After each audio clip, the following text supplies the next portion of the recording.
Hi everybody, Shannon coming to you from the Heathstead. It's been about 2 weeks since our last video on our Heathstead 2018 garden. We were out of town for the last week and the garden was completely unattended, so things kind of went crazy. If you look over here, this is our asparagus patch and it's almost completely gone to bush state. So I'm going to trim these back today to see if maybe we can get a little bit more harvest out of it, but these are way too big and will be way too woody. So I'm going to cut these all off, put them in our compost pile, and see if maybe we can get a few more young pieces to sprout that we can still eat. You can also see our garlic patch. Our garlic patch here is where we did not have mulch. All this garlic was volunteer, and without the mulch you can see that the weeds have just prolifically taken over in the last couple of weeks.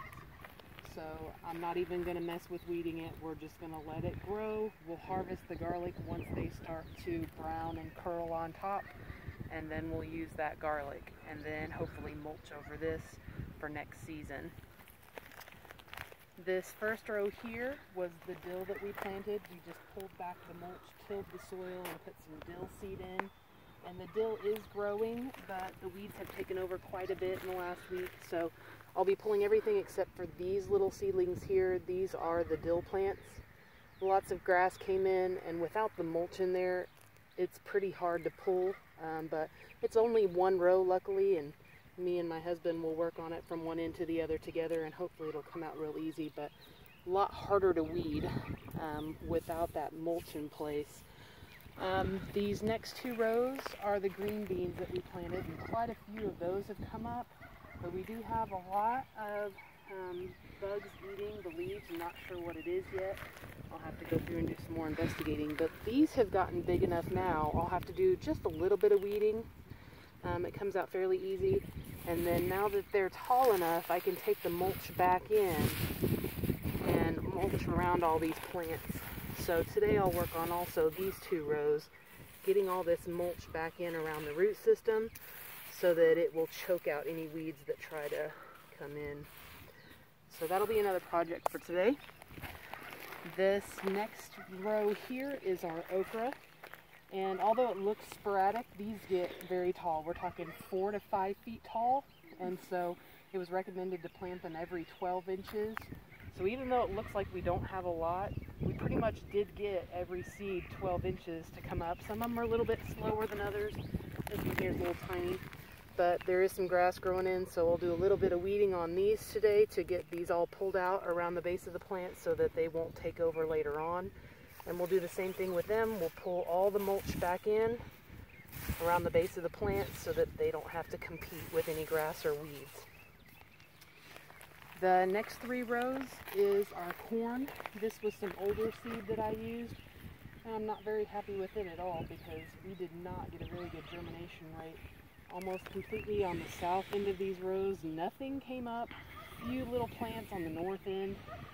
That last row there had a pretty good growth, but still it was supposed to be every 4 inches is what I planted a corn kernel, and they really just did not germinate like I had expected. So I'm going to be doing some replanting in here. I'll fill in anywhere that a plant didn't come up, and once they get as tall as some of these other ones, like this here, we'll do a little weeding, and we'll also be filling in around the roots like we did with the other stuff. So got some reseeding to do on that. If you look out here to the west, this is our half of the garden that we did not put the wood mulch on. And as you can see, the weeds have completely taken over.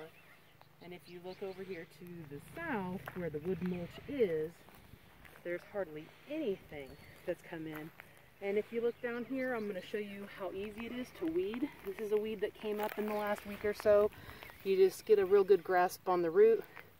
Nice easy pull, come out, and I lay them on top, and this wood mulch has so much heat to it, it'll shrivel up within just a few hours.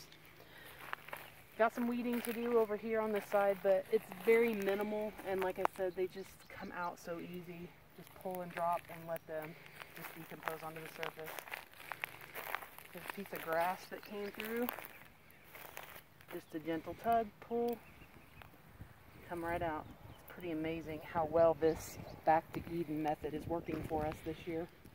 We did have a volunteer tomato plant come in. This is actually the area of the garden where we had our patch last year. So we're just going to leave him, let him grow, and see exactly what he's going to do. Now over on the southeast corner of our garden, these were so tiny 2 weeks ago when we did our first video. I was absolutely shocked with how big the zucchini have gotten.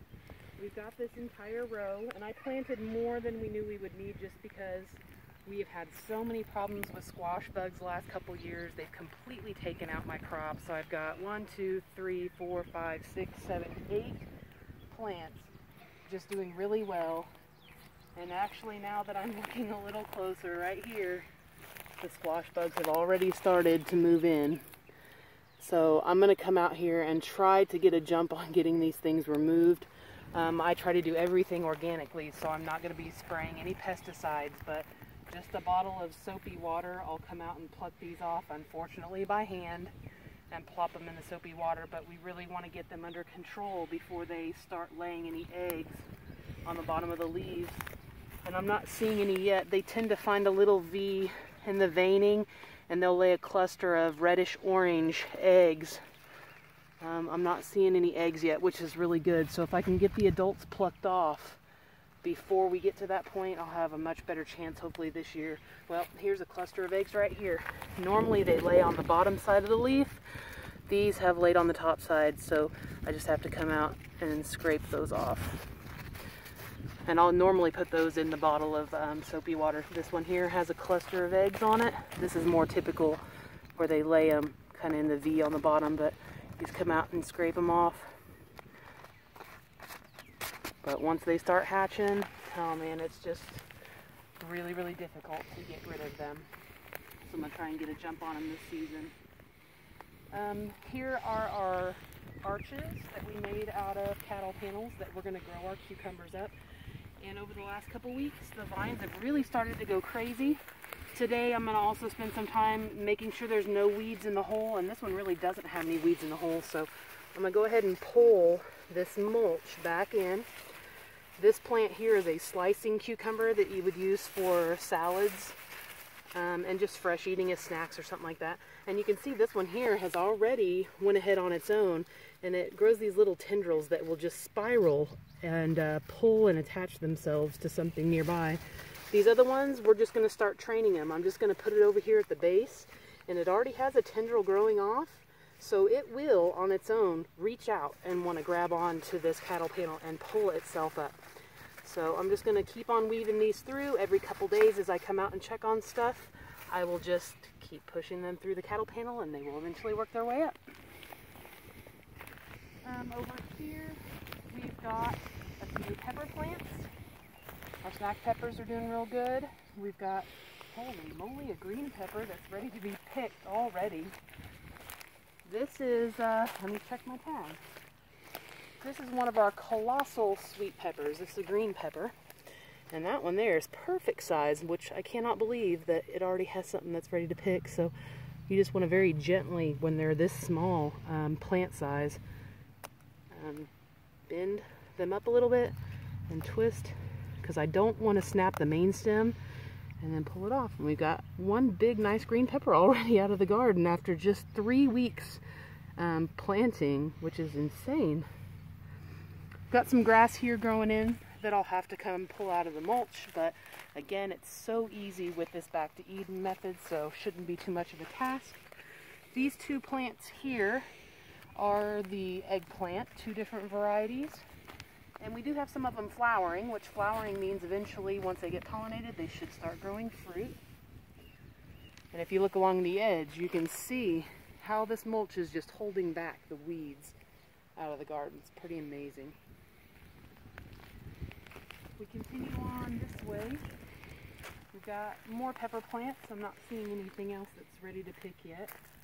But they're all doing very well this year. They're growing so much bigger than they have in the past without that competition from the weeds and the grass. And then this whole section and the rest of the caged area is all of our tomatoes. And they have just gone crazy in the last 2 weeks since our last video. All different varieties.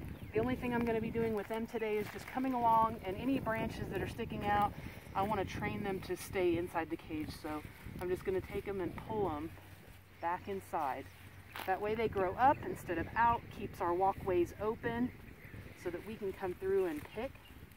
They are all starting to bloom, which is great. Any bees in the area or other insects that pollinate, they'll come through and hopefully pollinate those flowers, and that's where the tomatoes will grow from. If you look down here, we've got lots of tomatoes actually that have set on. I don't know if you can see that, but this one's got some little ones growing, and they're all over the bottom. So plenty of those that'll be ready here in a few weeks probably, depending on the variety. And this is a sugar rush, so these are a small cherry grape tomato type of plant. Coming down this way, these are some of the bigger slicer type varieties, Romas, for making pastes and salsas. So as these start to grow in, we'll have to do some preserving. Hopefully we get enough to preserve, but these here also have several tomatoes already setting in on the bottom on these plants, which is kind of hard to see probably. Can you see that? Right there on the bottom. Pretty nice size. A little bigger than a quarter, about ping pong ball size, which is pretty good for just 3 weeks after putting these plants in the ground. So lots of work to do today in the garden, but when you go on vacation, there's always things to catch up on. But so far, I'm extremely happy with this back to Eden method. The weeds have really been kept at bay. We'll have very minimal weeding, maybe an hour or two, and just some training of the plants to keep them growing in the cages and to get the cucumbers growing up the trellises. I'll do a little bug removal and filling in around some root systems and whatnot. 3 to 4 hours maybe today in the garden to get it up to par, which is pretty insane after taking off an entire week. But we just wanted to do a quick video, let you guys know how the 2018 Heathstead garden's going. Hope you enjoyed this. Thanks for tuning in. Please like and share our video. And until we see you next time, thanks. Bye.